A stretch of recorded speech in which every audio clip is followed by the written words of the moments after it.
भूतिया railway station, कालियापुर की वापसी। कालियापुर रेलवे स्टेशन पर राजेश की दुखद मौत को 25 साल बीत चुके थे। स्टेशन समय की मार से अछूता रहा। इसकी परित्यक्त दीवारों के भीतर छिपी भयावहता का एक ढहता हुआ स्मारक। फिर भी वर्षों बीतने के बावजूद कालियापुर की किंवदंती जीवित रही। इसकी अंधेरी उपस्थिति आसपास के ग्रामीण इलाकों पर छाया रही। एक भाग्यशाली रात, पास के शहर देवनागिरी के साहसी युवाओं के एक समूह ने अंधेरे के दिल में जाकर अपनी हिम्मत की परीक्षा लेने का फैसला किया।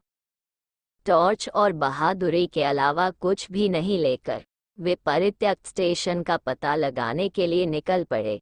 इसके रहस्यों को उजागर करने के लिए उत्सुक थे। उनमें से एक उग्र स्वभाव वाली युवती मीरा थी, जो रोमांच की प्यास से बेपरवाह थी।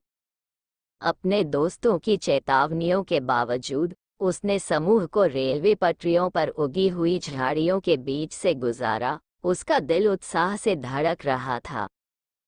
जैसे ही वे कालियापुर रेलवे स्टेशन के सुनसान प्लेटफॉर्म पर कदम रखते हैं, हवा में ठंडी हवा चलती है, जिससे उनकी रीढ़ की हड्डी में सिहरन पैदा हो जाती है। मीरा ने घबराकर हंसते हुए अपने अंदर के डर को दूर किया। वह ये साबित करने के लिए दृढ़ थी कि सुनसान स्टेशन में डरने की कोई बात नहीं है, कि भूत और श्राप की कहानियां अंधविश्वासी ग्रामीणों की कल्पनाओं से ज्यादा कुछ नहीं है। लेकिन जैसे जैसे वे अंधेरे में आगे बढ़े, मीरा की हिम्मत कम होने लगी। खाली गलियारों में अजीबोगरीब फुसफुसाहटें गूंजने लगीं। उनकी आवाज में एक भयावह धुन थी जो उसकी रीढ़ में सिहरन पैदा कर रही थी। उसकी सहेलियां डर के मारे एक दूसरे के करीब आ गई और अज्ञात में आगे बढ़ गईं।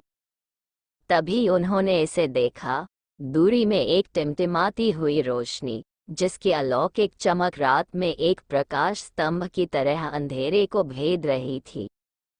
मीरा का दिल उत्साह से धड़क रहा था, क्योंकि वह रोशनी का पीछा कर रही थी। उसके कदम सन्नाटे में गूंज रहे थे।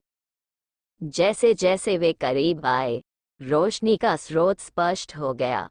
एक आकृति छाया में लिपटी हुई प्लेटफॉर्म पर अकेली खड़ी थी। मीरा की सांसें गले में अटक गईं जब उसे सच्चाई का एहसास हुआ। वे परित्यक्त स्टेशन पर अकेले नहीं थे। आकृति ने उनका सामना किया। उसकी आंखें एक अलौकिक तीव्रता से जल रही थीं। मीरा की सहेलियां डर से पीछे हट गईं। उनकी चीखें रात भर गूंजती रहीं जब वे अंधेरे में भाग गईं। लेकिन मीरा अपनी जगह पर खड़ी रही। उनकी निगाहें उनके सामने मौजूद भूतिया भूत पर टिकी रहीं। जैसे ही भोर की पहली किरण क्षितिज पर फैली, मीरा के बेजान शरीर को एक गुजरते हुए यात्री ने देखा। उसकी आंखें भय से चौड़ी हो गईं। उसका चेहरा एक खामोश चीख में जम गया। कालियापुर रेलवे स्टेशन की किंवदंती ने एक और शिकार को अपना शिकार बना लिया। इसका अभिशाप अतृप्त भूख के साथ जीवित लोगों की आत्माओं को खा रहा था। लेकिन जैसे जैसे साल बीतते गए और मीरा की यादें अस्पष्ट होती गईं, कालियापुर की किंवदंती जीवित रही। इसकी अंधेरी उपस्थिति आने वाली पीढ़ियों के लिए भूमि पर छाया डालती रही। कुछ रहस्यों के लिए सबसे अच्छा है कि उन्हें बिना छेड़े ही छोड़ दिया जाए, ताकि वे कुछ अंधेरे और भयानक को न जगा दें, जिन्हें अतीत की गहराई में भुला दिया जाना चाहिए था। और इस प्रकार कालियापुर का अभिशप्त स्टेशन अंधकार के हृदय में एक मूक प्रहरी के रूप में बना रहा, जो धैर्यपूर्वक अपने अगले शिकार की प्रतीक्षा कर रहा था, जो उसके आगोश में आ जाए। देखने के लिए धन्यवाद।